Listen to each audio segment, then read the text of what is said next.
Good afternoon, everybody. I'm Kim Coble. I'm the Executive Director for the Maryland League of Conservation Voters, and it's a pleasure to spend a half hour with you. Today, we have a very timely conversation around the climate legislation in front of the Maryland General Assembly. I literally have the amendments that are been offered about an hour ago will be voted on this afternoon on the big climate bill. And so things are happening as we speak. I'm joined today by video that we recorded earlier with Senator Paul Pinsky, District 22, Prince George's County. Senator Pinsky is the lead sponsor of the Senate Climate Solutions Now bill. He unfortunately couldn't make it at noon today. So as I said, we recorded a conversation yesterday. We're going to show that. We're also going to show you a quick video that we have from a rally that we had around this bill. I'm also really pleased to welcome Bill Holland. Bill works for our national LCV and has the title of Senior Director of State Policy and Advocacy. And Bill is here. I want him to give us some perspective on how the Maryland bill fits into the national spectrum of climate bills and what's happening in Maryland and how it relates to initiatives across the country. So we'll talk with Bill in a little bit as well. So with that, let's turn it to the quick clip from the climate rally. The Maryland General Assembly hasn't passed comprehensive, significant climate bills for the last couple years. This is the year that that's going to change. This is an election year, and we're going to make it happen. So I wanted to make sure you had that backdrop as we talk about this bill, because the fact that it is election year is really significant. We believe that we have to hold our legislators accountable for their votes, especially walking into an election year. And that's why we need all of you to be taking actions. As I mentioned, the Climate Solutions Now bill is SB 528, Senate Bill 528. It's a long bill, and it's a very comprehensive bill. The House has similar provisions, but they've broken it up into 3 and 4 different bills. So rather than lumping it into one, they have 3 or 4 bills. The Senate bill is one bill that covers everything from setting a goal for emission reductions, and the goal that is in the Senate bill is to have net zero emissions by 2045, and then to have a benchmark, a halfway point at 60% reductions by 2030. In the House bill, it's 60% reductions by 2032. These are very ambitious. There's opposition that's forming to lower them because there's a feeling that it's too much too soon. So we can talk a little bit more about that. There's a funding source that's in the bill that would help generate some resources for low to moderate income neighborhoods that can advance some solar projects. There are some building provisions that are in the bills to help make buildings less emitting. They're the second leading source of greenhouse gas emissions in the state.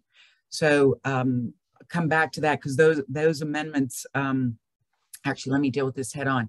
So in the bill originally was a call for all new buildings to be built so they could be electrified, no gas. No fossil fuels, that these buildings would be electric buildings. That would be residential and commercial. This is, we have great data that shows that it is far more cost effective to do an electric building. And they're so confident in that there's a provision in the bill that says, if you can prove that it will be more expensive to electrify, you can apply for a variance and not do the building. That part, the amendments we just got an hour ago, strips that out. So what they are replacing it with is a study for the Public Service Commission to do a study to see, is the grid able to handle the extra electrification? Are the utilities equipped to put it all in place? Are the building codes established? So it's an 18-month study. and the PSC would, as I said, hire contractors to do that. We are disappointed with this move, and are trying to hold tight to what was in the bill. The rationale that was provided to us is that this is the first time that the legislators have really heard and had a debate around electrification of buildings, and it's just a huge leap for them. They're not ready to vote on that provision, so they thought a study would be the way to go. So there's provisions in the bill for renovations of buildings. So what about existing buildings? And that provision still stays in the bill. So that's a really great aspect of it. There's definitions for and actions to advance environmental justice issues. And we are trying to get amendments in to really define what we mean by environmental justice neighborhoods. What does it mean to be overburdened? What does it mean to be underserved? And so those would become clearly defined in the bill. Transitioning to the state fleets to make sure that they become electric. All the cars, trucks that the state uses would become electric. And the other thing that is still in the building, or it's still in the bill, is that state buildings would need to become electric. So the ones that they've removed are private, but the state would still require itself to become electric. So there's still a lot that's in the bill. And we believe it definitely should pass and that we're supporting it. So with that, let me show a quick clip of Senator Pinsky. So Danny, you want to tee that up? Thank you so much for taking the time today to talk with me and our members and donors and interested constituents. And we have a big bill to talk about, and it's an honor to have you here. We were looking back, and you were selected as the first legislator of the year for Maryland League of Conservation Voters back in 2012. And honestly, it's an award that we could give you every year. Here we are a decade later, looking at a bill that has a great deal of impact for not only the next decade, but the decades after that. And so with that backdrop on where we've been and where we're headed, give us a sense on what motivated you to work on this legislation and what you're hoping to achieve with it. And first of all, I want to thank LCV, the organization and its supporters, for the work they've done, because our advancements in Annapolis aren't done because of enlightened legislators. It's done by the grassroots activists and advocates. As you know very well, I try to work together with those advocates and give voice to their needs and concerns. So let me just say that at the outset. Look, I believe this is a major, major threat that's getting worse every year. And each year we delay our years and time lost. And as our good friend Don Bosch said, early savings are good savings, important savings, because the later we wait, the more aggressive and uncomfortable the changes in behavior, changes in practices and resources that are going to be needed are going to be exaggerated. So we have to do what we need to do as quickly as we can. And I've said regarding this bill, in my mind, the two watchwords are urgency and boldness. So that's what drives me. I guess I'm known up here a little bit for pushing the envelope, but this is an issue we can't help but push the envelope. And thank you for those comments, Senator, and I couldn't agree more. In fact, you'll remember during the hearing on this bill that went for close to 5 hours, I called this the most consequential bill that was in front of the General Assembly, and I still believe that's true. One of the, some of the opposition, and we'll talk more about them in a minute, but one of the comments made by the opposition is that Maryland's a small state. We don't have, our greenhouse gas footprint isn't that significant. Why should Maryland be leading? Why should we be the ones that are out there in front? So how would you respond to that criticism? Well, with two answers, Kim. One, our state is one of the 3 or 4 most jeopardized states and endangered states because of our coastline, both the Atlantic coastline and the bay. Whether sea level rise or storms that come up the bay and flooding, I think along, I want to say with Louisiana and Florida, we're in the top 3 or 4 states. So we have a unique situation. Will our savings alone save, that worsening situation? No, it won't be our state. And I've seen for far too long, well, let's wait for someone else to do it. There is no one else, and I think the states that have more foresight and more vision, like Maryland, should be in the forefront, because I have found if these 3 states move, then there are 3 other states will follow their lead. And if 10 states lead, then Congress can't ignore it too much longer. My last 2 questions are linked. Let's talk about the opposition to this bill, which is in some ways some of the most formidable we've seen, well-funded, well-organized, well-connected. And so I want you to describe that opposition, and also what can the people on this call do? We have members, we have a wide reach of folks that really believe conservation and our environment are critical. So talk us through a little bit from your perspective about how big the opposition is and what we can do to combat that. Leading the opposition to our efforts, our aggressive efforts, are the utilities, Baltimore Gas and Electric, Potomac Electric, and also Washington Gas Light. And I can tell you that BG&E and Pepco, they're owned by Exelon.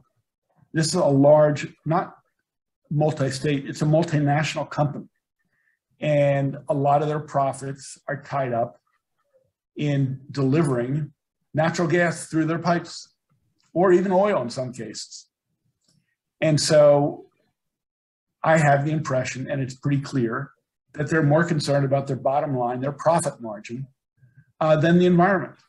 As clear as the message is from the Intergovernmental Panel on Climate Change and everywhere else, they're standing on the wrong side. And look, they also sell electricity, so ultimately they're going to gain, I believe, on the electric side. But either we're going to move to the 21st and 22nd century, or we're going to stay stuck in the 19th century.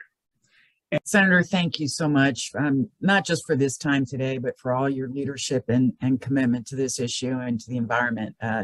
There's no doubt about it. Maryland is a much better state because of your leadership. So thank you. Yeah, thank you. But all of your members make this happen, and the rest of the environmental movement. So thank you. So before I turn to Bill, I want to make another point that some of you may not know this, but I am the co-chair of the Maryland Commission on Climate Change, which is a large body that's formed by the legislature, and we are advancing climate change policies through research, through conversation, through a lot of debate. And each year we come up with a set of recommendations that we give to the governor and to the General Assembly to move forward. This past year, we included in our recommendations a report on building transition. So how do we make sure that the building industry transitions to be much less burdensome on climate change, fewer impacts? Much of what was put into this bill was a combination of the recommendations of that climate commission and the building plan.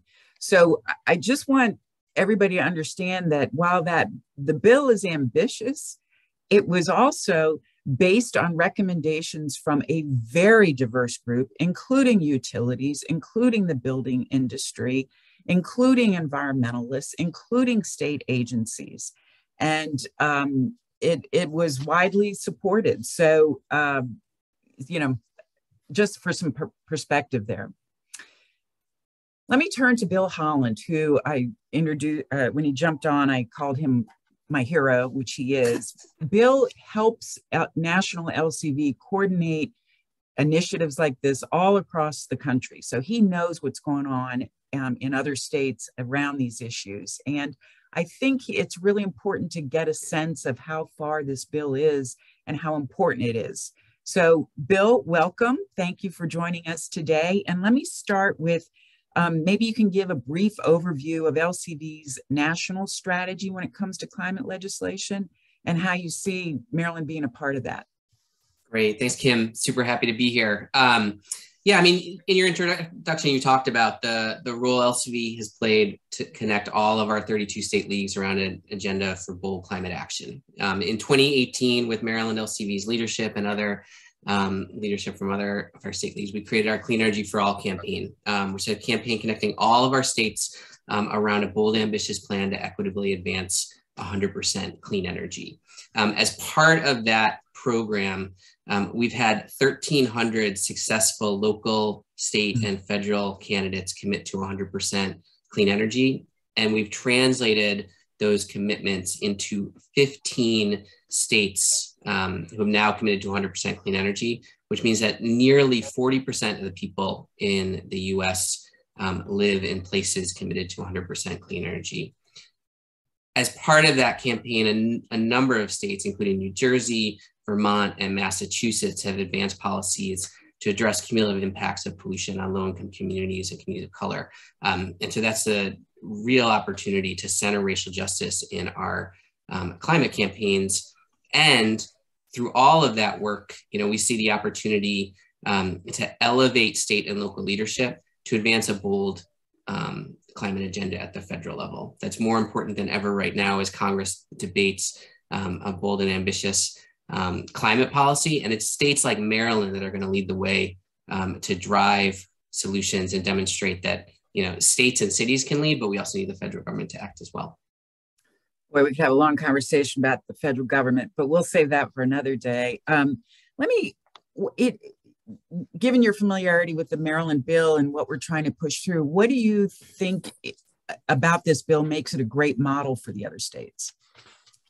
Yeah, I mean, I think the senator named it quite a bit, but I think there's four, the bill addresses the main components of climate pollution, right? The transportation sector, the building sector, and the electricity sector. The fact that it sets a bold and ambitious net zero goal with near-term targets is exactly the model that states need to replicate and that we need to address the climate crisis. And then the fact that it actually has policies inside the bill to make sure that Maryland meets those targets in the near term. So it's not just a goal, but actually let's go make it happen. And then has policies to ensure that that work is done equitably and centers racial justice in the solutions. All of those components are a model for other states and build on state successes that we've seen elsewhere. Do you feel that, well, I'll just be point blank about this, but would you say that this is the most ambitious or one of the most ambitious bills in the country right now? As I look across the country right now, this is definitely one of, if not the most ambitious bill that states are currently considering. I think it's important for Maryland to catch up with the leadership of other states that we've seen over the last few years. As the senator noted, I mean, Maryland is definitely a state that should be leading on climate throughout its actions. And as we sort of look at what states are considering right now, this is certainly among the most ambitious bills and among those needed to address the climate crisis. Yeah, good. Let me ask you about the opposition, because you're seeing it again from a national perspective. But I want to quote the opponent. That they recognize that Maryland can only contribute to a worldwide effort. The truth is, this is them saying, the truth is that Maryland's actions alone will not alter the impacts on sea level rise or average temperatures. Therefore, we should still do our part, but if we try to, quote, overachieve, we could do harm to our economy without a material impact on climate change. What's your reaction to that? Yeah, I mean, that just feels like such a message for organizations who just want to pass the buck on climate. And not only that, but miss the opportunity for states to actually benefit from climate solutions. America's Pledge did a study that found 37% of the emission reductions in the country can happen through state and local action. So states are really going to be the primary source of solutions to climate change, especially as we watch how hard it is for federal action. It's incumbent on states to act. UC Berkeley did a study a few years ago that found that half of the renewables on the grid right now, solar and wind, are on the grid because of state clean energy standards. To me, that is such a testament to the fact that states acted and have pushed the solutions that we need. It's not just that the renewables are on the grid, but it's the jobs through, building wind turbines, installing solar panels, and addressing building efficiency that those states are benefiting from. And so it's incumbent for Maryland to continue to be a leader on climate change. And I think the big thing is to just make clear, like, states and cities absolutely matter in solving the climate crisis. This does not get done without states doing it. And for a state like Maryland, it's absolutely essential for it to stay a leader, to make sure that Maryland residents, workers, families are receiving the economic benefits, the jobs benefits, that their costs are being lowered, and that they're seeing the public health benefits of climate action. Well, I had not heard those statistics. So let me make sure we all got these correctly. You're saying 30% of emission reductions come from the states, from the state actions, correct? It's close to 37% of the possible emission reductions by 2030 can happen through state and local action. Yeah. Gotcha. Okay. And then you said 50% of, can you repeat that one? Yeah, so UC Berkeley did a study that 50% of the renewables on the grid are on the grid because of state renewable energy standards. So the boldest commitments states have made for clean energy commitments have actually resulted in the most transformative clean energy solutions that we have in our country. And just for everybody's edification, Bill is a Maryland resident, and so it's fair for him to push the state along with all of us. And one of the points that we had made in our testimony was that we are one of the wealthiest and best educated states in the nation. So if we can't get this done, how can other states do it? So so please put questions in the chat for Bill or me, or start a discussion going forward. But we're here for a little bit, so we're happy to take questions. So let me shift gears a little bit, Bill, and say, how does National LCV rally individual supporters to make a difference for the national policy? Yeah, so LCV, I mean, we're an organization we've been around since, I think, 1970, have millions of members all across the country, and also this incredible network of 32 state-based organizations like Maryland LCV that are in the day-to-day fight in state capitals, working with governors, with local officials to drive ambitious policy. And so, around legislation like this, we will be alerting our membership, supporting campaigns to do media outreach, both earned media and paid media, and just make sure that the public and decision makers know how essential this is. As you noted, in the rally, I mean, it is an election year in Maryland, it's an election year all across the country. It is essential for state and local officials to demonstrate a commitment to bold climate action. And that's, really what LCV and our network of state leagues were founded to do, to recognize that political leaders need to act on climate and clean energy and advance equitable climate solutions. So that will be, a core part of our strategy nationwide. It is a very unique model where we have a national organization that has a big picture view, and these 32 independent state leagues that all work together. It's really an effective model. I want to also put a little plug in for two events that we're holding next week. Tuesday evening and Wednesday evening, 7 o'clock, we're holding two gubernatorial forums. So these are candidates that are running for governor. Monday nights at University of Maryland, Tuesday nights at Goucher College. We have panelists that will be asking them questions around climate, environment, Chesapeake Bay, justice. And so we're going to get some insight into what these candidates really believe and how it's matching up with what we believe needs to be done. So if you're interested, please register via our website. I think it's in the link or in the chat too. You can join virtually. So there is a way to watch it from the comfort of your home.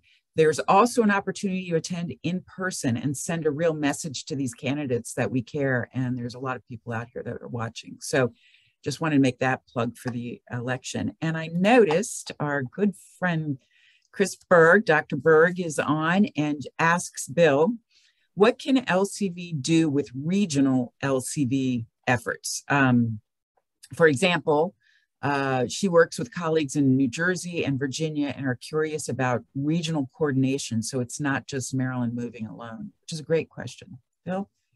Yeah, it is a great question. You know, one of the intentions of our National Clean Energy for All campaign was to recognize exactly that these bold state and local actions aren't isolated to one state alone. That feeling of, well, if Maryland acts, but what about the other state, or vice versa. And so part of the synergy of Clean Energy for All is to recognize that each state has a role in advancing 100% clean energy and bold, equitable climate solutions. So that's part of it.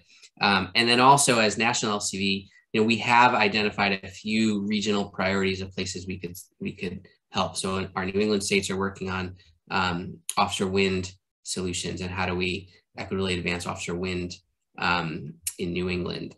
I know Maryland and New Jersey and Pennsylvania and other states are working on coordinated efforts to pass bold, ambitious climate legislation along with a number of our other states. And so that is something that as part of our program, we work to connect states around you know, really bold and ambitious policies at the state and regional level. Yes, and I will say as a recipient of that, it works very well. There's great coordination amongst the states. I wanted to, there's a question here about what to do if, so Senator Pinsky is the sponsor of the bill. As I mentioned earlier, there are a lot of amendments that are coming down and concern. And so we have an action alert that we are sending out. I think we can access it or put a link in to access it through our website. The message you need to deliver to your legislator is this: stay strong on climate solutions. Stay strong. We don't want any more weakening amendments. And it's really important that they hear from their constituents. There was somebody that was talking about their senator and delegates getting low scores. We put out a scorecard every year. And in the last 2 years, we started something new where we're grading the Maryland General Assembly as a body, in addition to giving every individual legislator a score. So they've gotten in 2020, we gave them a D in climate, and last year we gave them an F, or the other way around. But needless to say, they got lousy scores. They are very motivated to hopefully get an A this year, but they need to be encouraged. This matters. Let them know that you are both a voter and a conservation voter, so that you care about how they vote on these bills and these issues. Let's see. Yeah. What else do we have here? If the severe climate impacts of methane were not enough, we have yesterday's Friendly Garden Apartments explosion from the Flower Branch Apartments and the explosion from 5 years ago. What more does it take to eliminate gas? Mark, I couldn't agree more. It was very, very sobering to be working on these bills and looking at, you know, another delay and another delay, and then to get the news about the natural gas explosion in the apartment. So I don't know. I wish I could answer the question about what more does it take, because that was definitely enough for me. And in the link there is our action alert. So please click on that. Tell your senators, delegates, stay strong on climate solutions. That's the key message here. And thank you, Kristen. They got an F in 2020 and a D in 2021. So with that, my last commercial is that we always are interested in your feedback. So let us know topics you want to hear about. In the next couple of weeks, we're going to do a overview of big key legislative actions and where they are. So not only will we talk about climate, but we'll talk about other bills that we've discussed earlier. What's the status? What needs help? Where are things going? So we'll be doing that, I think, in 2 weeks from now. And next week, we're going to do a little bit deeper dive into the climate justice issues. So let us know what you want to hear. Thank you, Bill, for joining us today. It's been an honor, and I wish everybody a safe and good weekend.